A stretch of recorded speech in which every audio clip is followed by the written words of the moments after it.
सदन में इतिहास को तोड़ मरोड़ कर पेश करके फिर से मुस्लिम तुष्टीकरण के नाम पर भारतीय मुसलमानों को कटघरे में खड़े करने की कोशिश की जा रही है।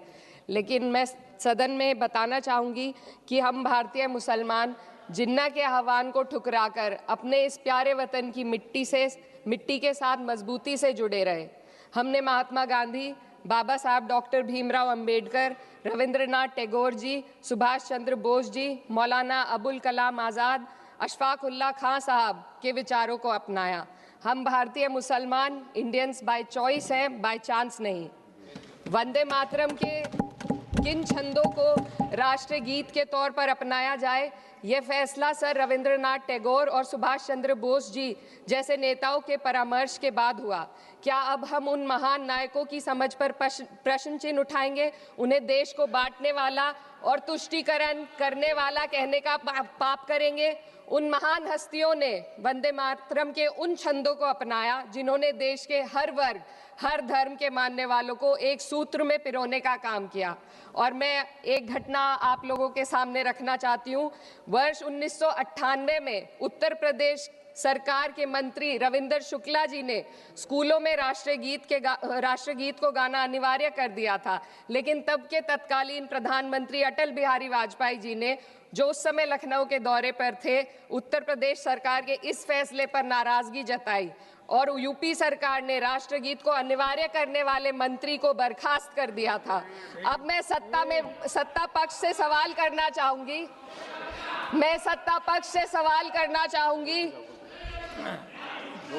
बोलने दीजिए।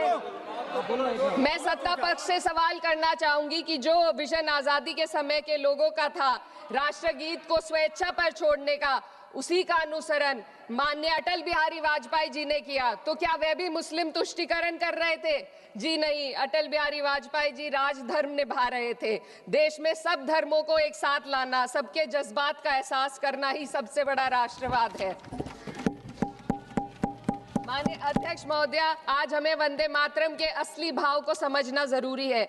यह गीत तो देश के जल, जंगल, जमीन, हरियाली और निर्मल हवा की वंदना को समर्पित है। यह भारत की जन जन की मंगल कामना करता है कि भारत का हर नागरिक स्वस्थ रहे, सुरक्षित रहे और सम्मान के साथ जी सके। सुजलाम सुफलाम का अर्थ है, सुनिए, ऐसा देश जहां स्वच्छ और पर्याप्त जल हो, जहां नदियां जिंदा हो, बहती हो, जीवन देती हो।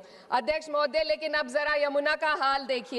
दिल्ली प्रदूषण नियंत्रण समिति की 2025 की रिपोर्ट बताती है कि यमुना के कई हिस्सों में बीओडी स्तर 127 mg पर लीटर है तक पहुंच चुका है, जबकि किसी जीवित नदी के लिए ये 3 mg पर लीटर से कम होना चाहिए।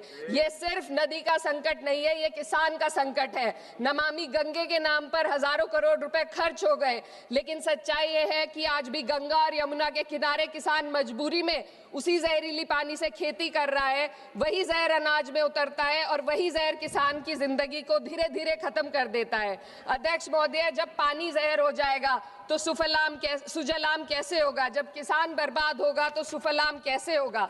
मलयज शीतलम, मलय का अर्थ है मलय पर्वत से बहने वाली ठंडी, सुगंधित, चंदन जैसी हवा जो जीवन देती है, बीमारी नहीं।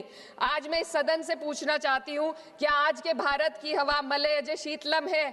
नहीं अध्यक्ष जी, बस संसद से बाहर कदम रखिए, एक गहरी सांस लीजिए। ये चंदन की महक नहीं, ये जहर है जो आपके हमारे फेफड़ों में उतर रहा है। दुनिया के 20 सबसे प्रदूषित शहरों में से 13 भारत में है। दिल्ली की हवा में सांस लेना मानो रोज 20 सिगरेट पीने जैसा हो। भारत हर साल सर्दियों में जहरीली हवा के प्रकोप में घिर जाता है। AQI गंभीर स्तर पर आ जाता है।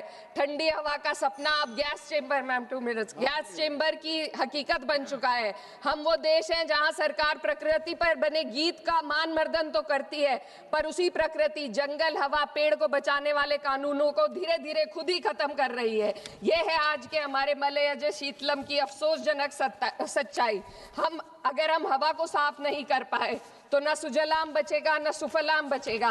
माननीय अध्यक्ष महोदया, सस्य श्यामलम का अर्थ है ऐसा देश जहां उपजाऊ जमीन हो, जहां खेत फसल से भरे हो और किसान कर्ज और निराशा में न डूबा हो। आज किसान सिर्फ मौसम से नहीं लड़ रहा, वह प्रदूषण, नीतियों की बेरुखी और सिस्टम की नाइंसाफी से लड़ रहा है। एक तरफ कॉरपोरेट के लोन माफ होते हैं, दूसरी तरफ किसान को उसकी वाजिब एमएसपी भी नहीं मिल पाती है। आप ग्लोबल सुपर पावर बनने की बात करते हैं, लेकिन हमारी पर कैपिटा इनकम दुनिया में 136वें नंबर पर है।